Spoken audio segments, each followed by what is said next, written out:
to be connecting with you. Did you know that it has been 23 weeks since we have been together in our building? That is a long time. And I know we miss each other and things are so different than they were. But I want to tell you that things are good. Things are still good. And I'm doing this video because I want to share with you 5 things that are happening that are better than before, that are really pretty amazing.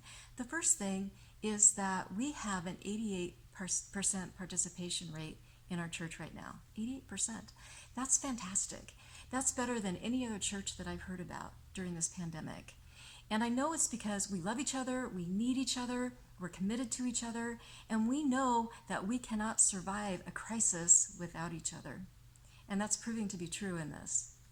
The second thing that has been phenomenal is that we have a leadership team. And we have never had a leadership team that has been this big or this involved in caring for and loving our community. So we have 4 different groups that are meeting. We have 2 that are meeting in our building at different times on Sunday. Then we also have a group meeting at Debbie Day's house, and we have a 4th group that's meeting virtually. And so each of these groups has great leadership and has great people who are doing the music. And so those are a couple other things that I think are unique to our church, is that we have strong leadership that is growing through this pandemic. We also have musicians that are being able to use their gifts and play their music in these different groups. And that, I don't know why God has honored us with that. I don't know why we have found favor in Him, where God has just blessed City's Edge with incredible musicians. But I don't take that lightly. I'm very grateful for that, and I don't take it for granted. The other 2 things that are really cool is that we are interacting more than we ever have before. So our small group leaders who meet, they meet once a week on Wednesday, and they come up with the songs for the week, the scripture for the week, the small group questions for the week, and they really dialogue about, what are we going to do in our groups, so that there's a sense of continuity and a bigger picture and a oneness in our church, even though we're meeting separately. And they're praying for you, and they love you, and they're there for you. And so these small group leaders have, of course, integrated small group questions. All of our groups now have questions. And so we've been impressed with how people have interacted with that, and how they really have, you guys, like some of you who never talk, are talking. I mean, that's amazing. And the level of participation has radically increased.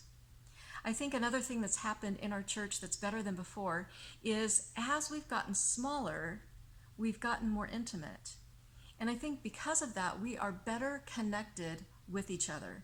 We are more able to know what's going on in each other's lives, and we're more likely to pray for each other. I've noticed that in our group and in the other groups, I'm hearing that we're sharing prayer requests. We're talking about what's going on, and we're getting pretty real with each other because the group seems a little more easier to engage because it's smaller. And so those are some of the things that I think are phenomenal, is that we have an 88% participation rate, we have a great leadership team, we have musicians in every group, we have better interaction than we've ever had, and we're more intimate than we've ever been. So, wow, who would have thought that this kind of hit with a pandemic could bring out such good stuff in our church? But I do want to acknowledge that things are really hard, and I don't want to minimize that. Every person in our church has taken a hit or been affected deeply through this whole pandemic and the stuff that we've been facing. People have lost jobs. We've lost routines. We've lost normal. There's a new level of loneliness that's hit our church. We have kids that are more lonely than they've been. We have single moms that are more lonely than they've been. Our young adults are lonely. Our families are lonely. Loneliness has always been a problem in America and even in our church, but boy, has that escalated in these hard times. I think the other thing that's increased is depression and use of vices and addiction. I even see it in our church that there's we're going to stuff that we know isn't healthy for us just to survive these times, whether it's food or TV or, alcohol or whatever it is. Those things have escalated even in our own church. I think the other thing that's been difficult is that we have, our school system has changed radically, and we have a number of teachers in our church. And so, and people involved in the school system. And so they have been in a place where they think that they're planning one thing and then it radically changes overnight. And so while some people, their workload has decreased dramatically, a lot of our people who are involved in the school system, their workload is doubled or tripled through this. And so stress has increased for some and decreased for others, but we're all having radical changes in our lives. It's affecting all of us.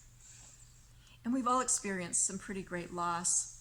You know, Dan and I were in a meeting with Eric and Angie and Mary and talking about our church and what, you know, what it's been through and how people are being affected. And Dan said, in passing, he said, you know, our people just need to hear that we're here, we're listening, and we're on their side.